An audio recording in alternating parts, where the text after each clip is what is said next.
Samina was born around 1980 to an immigrant family.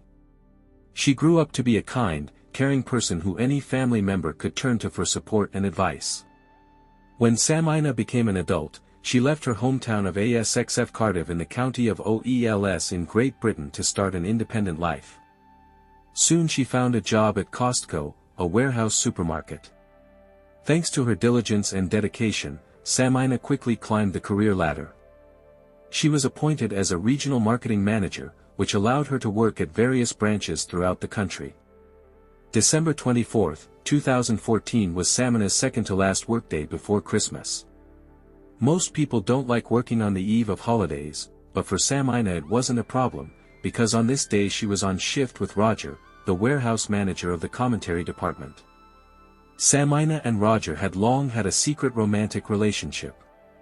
The girl was in love with this man and dreamed of a future together. She wanted to live under one roof with Roger and even marry him. However, Roger did not reciprocate Samina's feelings. Although he liked her and was attracted to her, for him it was just an affair, nothing more. Roger wasn't planning anything serious, as he had already been in a long-term relationship with another woman named Susan, with whom he lived. He had no intention of leaving Susan for Samina. But most interestingly, besides Samina and Susan, there was a third girl in Roger's life, Sheena, who also worked at Costco and was Roger's direct superior. The company had a strict policy forbidding any personal relationships between employees. Yet Roger violated these rules, cheating on Susan with Samina, and then also with Sheena. Although Samina knew about Roger's connection with Susan, she was tired of being a mistress and hiding. She longed for a real, serious relationship. So she decided to give Roger an ultimatum: either he leaves Susan and is only with her, or it's over between them. Roger was scared by this ultimatum, because Samina could tell others about their secret affair. Then everyone at work, including Sheena, would find out about his relationships with 3 women at once. Roger feared that revealing the truth would cost him his job. He didn't want to face the consequences of his actions, so he decided to take extreme measures to keep Samina quiet. Let's return to the events on Christmas Eve 2014. Samina and Roger were working together at the Costco branch. The girl finished her shift at 4 p.m. and planned to spend 2 nights with her lover at a hotel in Birmingham. She spent £500 on the room, as she really wanted to be with Roger and cherished every moment by his side. After work, Samina got into her car and parked it around the corner to discreetly meet up with Roger, so none of their colleagues would see them. They agreed to take Roger's car. But before leaving, he told Samina that he first had to stop by his brother's house. It's not exactly known why, perhaps just to visit his relative. Another version is that Roger wanted to introduce his beloved to his brother. In any case, the plan was this: first drop by Roger's brother's place in Leicester, and then go to Birmingham. On the way, the lovers stopped at a gas station to buy some small items. Samina took a bottle of wine and some snacks, dreaming of a romantic evening with her beloved on Christmas Eve. She had no idea what Roger had actually planned. On the way to Leicester, Samina called her sister to tell her about the holiday plans. She was going to visit family on Boxing Day, right after returning from Birmingham. This was the last conversation the sister had with Samina. The trip took about an hour. Around 5 p.m., Samina and Roger arrived at the house of his brother David, a 38-year-old former soldier who was nearly 2 meters tall. Samina went inside, not suspecting that the brothers had set a trap for her. A 157 centimeters tall girl had no chance against 2 strong, tall men. What exactly happened in those fatal minutes is not known for certain. But the weapon was chloroform, which the brothers had ordered online. They forced Samina to inhale or drink it. When David and Roger realized that the girl would not regain consciousness and was most likely dead, Roger left, leaving his brother alone with the body. David wrapped Samina in cling film, put a plastic bag over her head and tied it tightly. Then he put the body in a large garbage bag. Samina's body was taken to David's plot of land, where a shallow grave had been dug in advance. Meanwhile, Roger returned to Coventry to cover his tracks.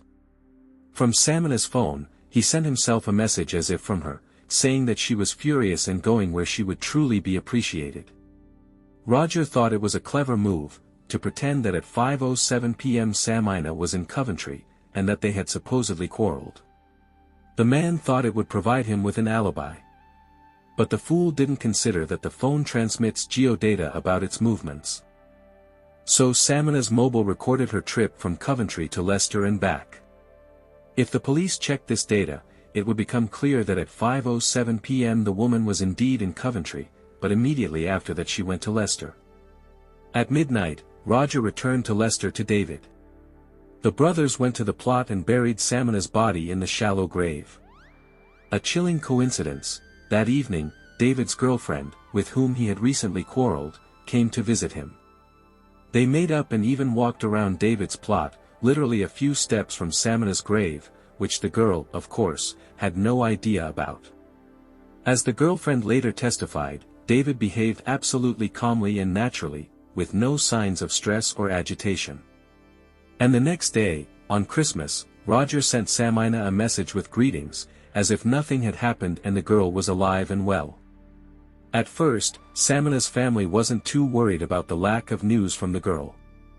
They knew about her plans and expected to see her the next day. But when Samina never arrived, her relatives panicked. Quickly calculating that they last heard her voice on Christmas Eve, almost 2 days ago, they suspected something was wrong and immediately contacted the police. It is worth noting that law enforcement took the case seriously and took into account that 48 hours had passed since anyone last saw or communicated with Samina. As you know, the more time passes after a person's disappearance, the less chance there is of finding them alive. At the start of the investigation, the police had little information. But modern technology played a key role in solving this crime. Initially, detectives couldn't understand who might have a motive for murdering or kidnapping Samina. The only thing known was that on December 24th, the girl went to work at Costco, where she was working in the commentary department that day. So, having a starting point for the search, the police went to Costco to question Samina's colleagues, to learn about her character and whether anything unusual happened on the day of her disappearance. In parallel, other investigators at the station were reviewing the missing woman's phone calls and messages. And although the mobile itself was not available, they managed to obtain the necessary data from the network operator. As we recall, Roger sent himself an SMS supposedly from Samina, where she allegedly got furious with him and left him. It soon became clear that on the day of the disappearance, he was the last person she communicated with. Later, based on the geolocation data from Samina's phone, the police established that after work, the woman visited the city of Leicester, and then returned again to the Costco commentary department. These travels baffled the cops, so they asked the family who Roger was to Samina, why she sent him such angry messages, and why she was driving back and forth. Fortunately, the missing woman's sister knew both about Roger Cooper and that Samina was urging him to break off his relationship with his longtime girlfriend. This is how the investigation's attention was drawn to this man. And the more the police dug, the more suspicious he seemed. Roger turned out to be the epicenter of a love triangle. He had an affair with Samina and a long-term relationship with Susan, and also hid an intrigue with a third colleague, Sheena.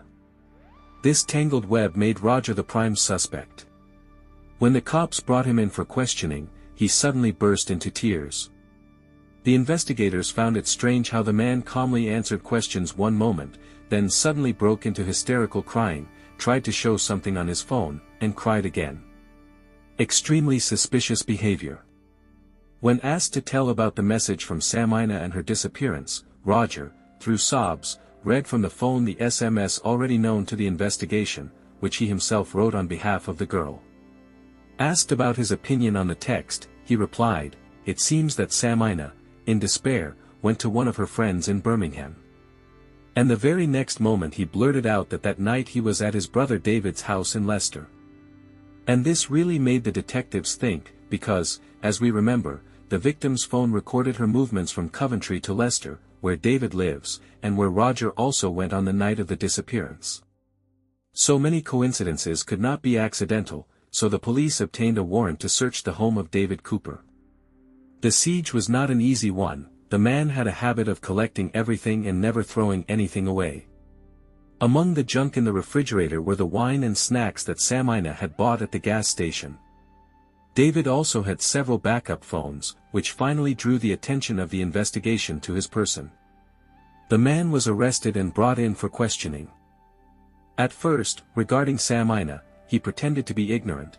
They say he saw her a couple of times at his brother's work, knew about their affair, but didn't even remember her name. But when the cops presented Samina's belongings found in his fridge, David abruptly changed his testimony.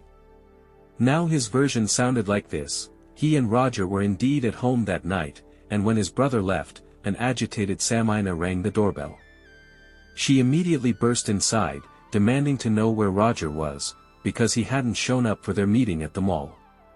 To calm the girl down and buy time for his brother, David offered her tea. He didn't want Samina to know where Roger lived, or that he was at his place at all. However, she refused the tea. Her excitement was too strong. And then David decided to act. A few weeks before, he had ordered himself some chloroform in a military package and became fascinated by it. He had seen on TV how people put a napkin with chloroform to someone's face, and they lost consciousness for several hours. So David got the idea to do the same trick with Samina. This way, on the one hand, he would buy time for Roger to escape, and on the other hand, he wouldn't disturb the neighbors with screams, because the walls in the house were thin.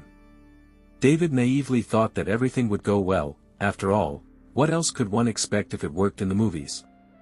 Now he understands that he acted foolishly. During the interrogation, the man very convincingly played the victim of circumstances, but this was not the truth. The real story will soon be revealed thanks to the professionalism of the police. The investigators, of course, did not believe that Samina's death was an accident. Moreover, the cops found out that this was already the third attempt by the brothers to kill the girl. David insisted that everything happened spontaneously, but his statement only caused surprise and disbelief in the police. The first attempt on Samina's life occurred on December 12 to 12 days before her death. That evening she stayed late at work and spent the night in a nearby hotel so as not to get home at night. Roger and David found out about this and decided to take advantage of the opportunity. Roger lied to Samina that he also had a room in that hotel, and asked her to come to him. Allegedly he had prepared a surprise. Of course, Roger didn't have a room at the hotel, but instead the brothers set up an ambush near the hotel, planning to kidnap the woman right on the street. They even maintained communication by radio and encrypted messages. But fortune was on Samina's side. The taxi dropped her off right at the entrance, so it seemed dangerous for the brothers to attack her in front of everyone. So, the girl, suspecting nothing, got to her room, having no idea how close she was to disaster. The brothers planned a second attack for December 21st, but again unsuccessfully. So they chose a new date, December 24th, Christmas Eve, and a new plan. Unfortunately, this time everything worked, and the poor woman was killed. During the investigation, the police received an anonymous tip from a local resident. They say that David has a plot of land in Leicester, which he allegedly bought for gardening. So the cops went there, thoroughly searched everything and began to dig in one suspicious spot. That's where they found Samina's body. By the way, on David's shed hung a sign with an eerie inscription: "Don't piss me off, I'm running out of places to hide bodies." An autopsy showed that a mixture of methanol and other chemicals was found in the victim's body, proof that she had been poisoned with chloroform. No one doubted anymore that this was the work of the Cooper brothers, Roger and David. Despite the obviousness and the mountain of evidence gathered by the police, both brothers never admitted their guilt. Roger's lawyer made up a version that his client was taking Samina to a hotel in Birmingham, but on the way they allegedly quarreled. The reason for the conflict was different views on the future. Samina wanted more seriousness in the relationship, while Roger avoided official status. Allegedly, the quarrel was so fierce that the girl forced him to stop the car, jumped out of it and ran away in an unknown direction. But the jury did not believe this fairy tale. Among the evidence was Samina's car, left near Costco, which was recorded by surveillance cameras.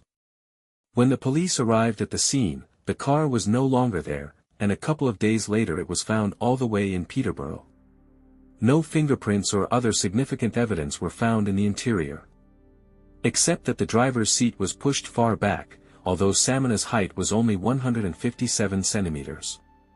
And a bucket of chloroform was found in David's house, direct proof of guilt. On October 21, 2015, after 3 weeks of trial, brothers David and Roger Cooper were found guilty of murdering Samina. Each of them was sentenced to 30 years in prison without the right to early release. I look forward to hearing your thoughts in the comments. Don't forget to subscribe to the channel and hit the like button. Until next time, friends.